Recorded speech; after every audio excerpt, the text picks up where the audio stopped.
오늘도 시간과 장소와 마음을 구별해서 하나님 앞에 예배하시는 모든 성도님들 가운데 하나님의 은혜와 평강의 복이 함께 하시기를 주님의 이름으로 간절히 축복합니다.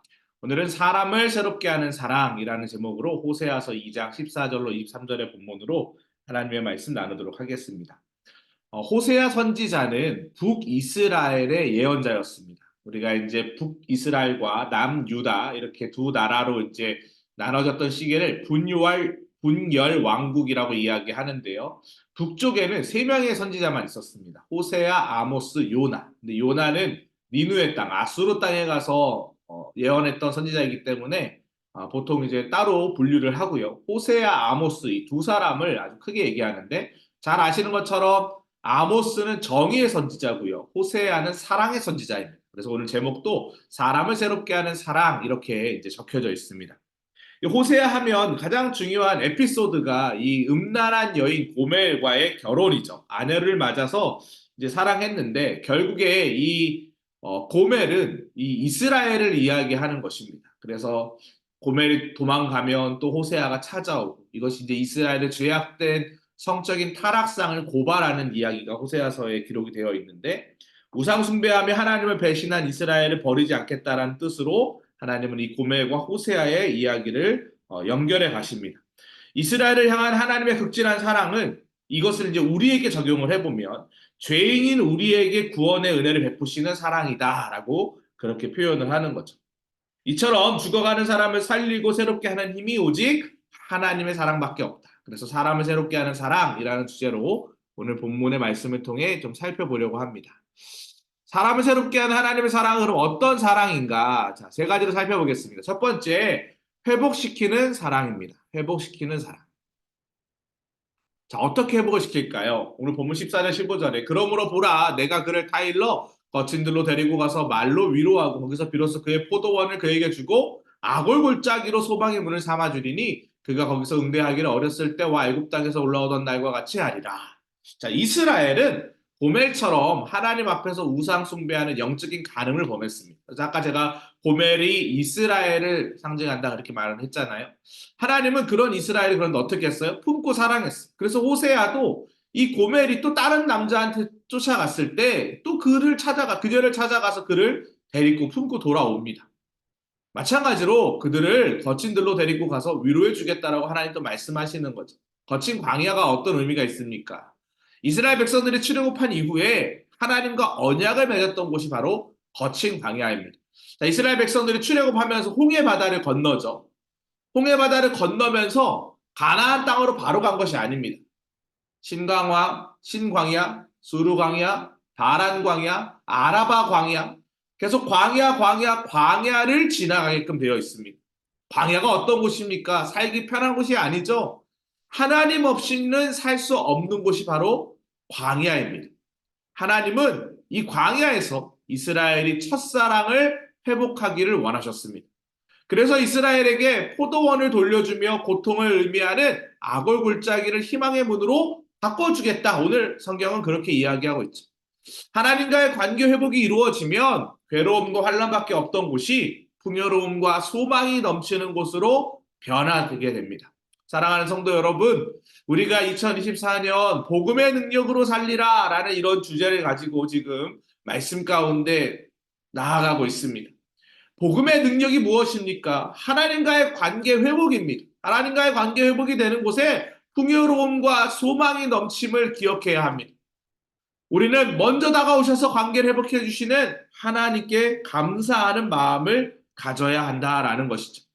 우리의 삶에 소망을 부어주시는 은혜를 감사하며 기쁨으로 화답하는 인생 되시길 축복합니다. 주님께서 그렇게 화답하는 인생 가운데 회복의 사랑으로 우리를 인도하여 주실 것입니다. 두 번째로 하나님은 어떻게 우리를 회복시키실까요? 죄를 기억나지 않게 하는 사랑으로 우리를 회복시키시는데요. 본문 16절 17절입니다. 여호와께서 이르시되 그날에 내가 나를 내 남편이라 일컫고 다시는 내 바알이라 일컫지 아니하리라. 내가 바알들의 이름을 그의 입에서 제거하여 다시는 그의 이름을 기억하여 부르는 일이 없게 하리라. 이스라엘은 하나님의 사랑을 잊고 바알을 하나님 배신으로 삼았습니다. 여러분, 그 구약에 나오는 이 북이스라엘과 남유다가 망하는 이유는 명확합니다. 그것은 바로 우상숭배입니다. 그런데 우상숭배를 했을 때 어떤 우상숭배냐면 하나님도 섬기고 우상도 섬기는 거예요. 하나님 없다 여기는 것이 아닙니다. 말라기 시대까지 쭉 보면 하나님도 섬기고 우상도 섬기는 겁니다. 하나님은 이스라엘이 하나님의 사랑을 깨닫게 되는 날. 그들은 하나님을 내 남편이라 부를 것이다 라고 그렇게 말씀하셨습니다. 그리고 그때 이스라엘의 입에서 거짓 신들의 이름을 모두 제거하시겠다라고 이야기합니다. 바알의 이름조차 기억나지 않게 하시겠다고 하셨어요. 마지막 때의 이야기를 보여주시는 거죠. 하나님은 과거에 사랑했던 허무한 것들을 기억나지 않게 하십니다. 잘못된 행실을 끊게 하시고 죄악된 삶을 정리하게 하십니다. 그러면서 우리에게 원하시는 것이 뭐예요? 고린도후서의 말씀처럼 누구든지 그리스도 예수 안에 있으면 새로운 피조물이라 이전 것은 지나갔으니 보라 새 것이 되었도다. 우리의 삶 가운데 역사하셔서 우리를 새롭게 하시는 것 그것이 바로 하나님의 뜻입니다. 그렇기 때문에 하나님의 사랑에 붙잡히면 어떠한 인생을 살아갈 수 있을까요? 진정한 회복이 무엇일까요? 신부인 백성이 신랑인 하나님께 고백하는 것입니다. 어떤 고백을 하는 거예요? 뜨거운 사랑을 고백하는 거죠. 여러분 결혼 예식을 할 때 선언하는 시간 있잖아요. 성혼 선포하는 시간, 선언하는 시간. 신랑과 신부가 서로에게 고백을 합니다. 쌍방 선언이에요. 하나님의 사랑과 우리가 하나님을 향한 사랑도 마찬가지입니다. 일방적이지 않고요. 쌍방입니다. 하나님의 사랑을 붙잡으면 세상을 끔찍히 사랑했던 사람도 세상의 이름조차 부르지 않게 되고 하나님께 나아가게 됩니다. 하나님께 메인 인생이 된다라는 것이죠.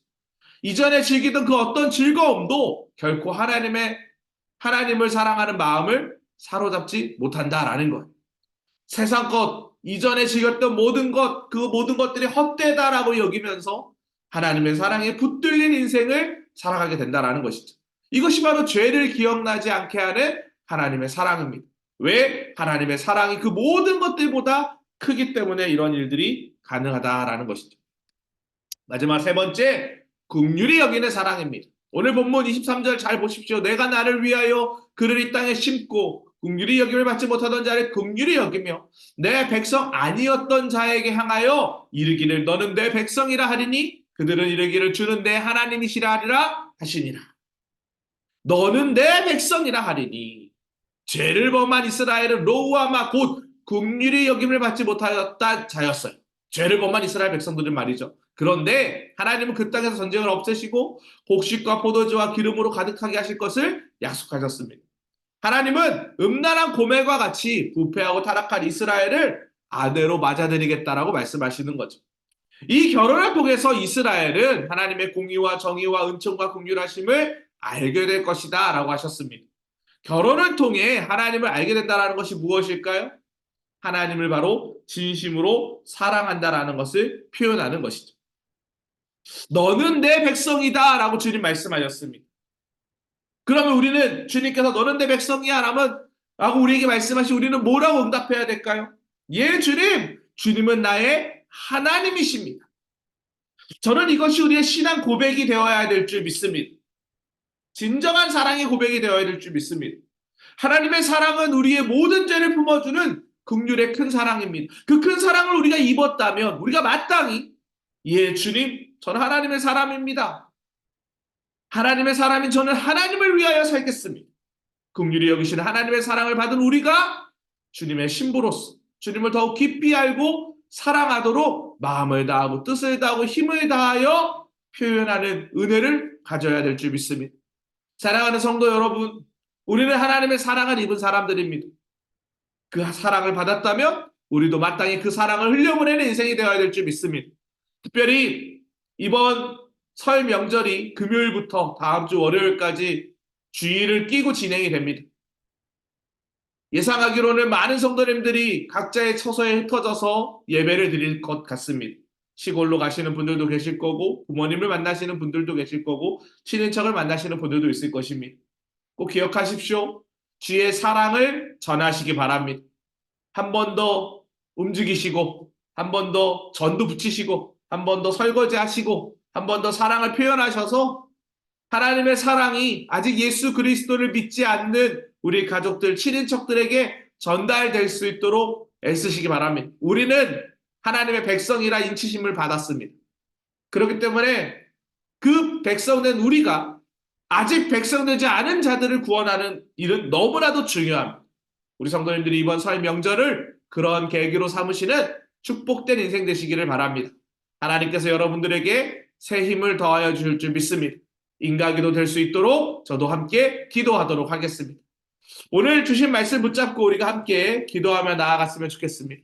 하나님의 사랑으로 우리의 삶이 새로워지게 해달라고, 날마다 하나님의 사랑 안에 거하게 해달라고, 새로운 인생으로 거듭나게 해달라고 기도하시고, 교회와 가정과 속회원들 위해서 특별히 가족들 중에 인가기도 대상자들 있으십니까? 그들의 이름을 불러가면서 함께 기도하도록 하겠습니다. 주여 믿습니다 하시고 함께 기도합니다.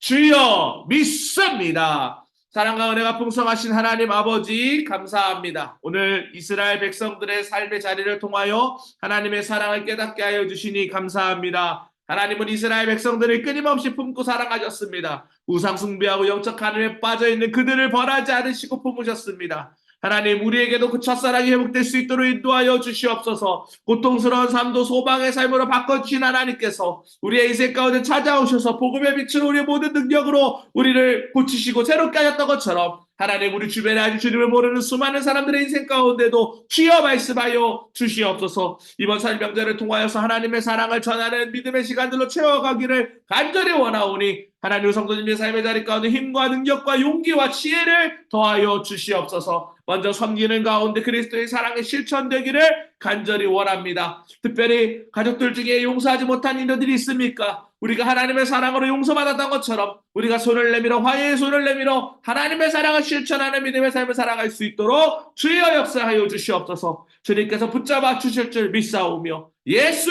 그리스도의 이름으로 기도합니다. 아멘. 이와 같은 은혜가 우리 모든 성도님들의 삶의 자리 가운데 함께 하시기를 주님의 이름으로 간절히 축복합니다.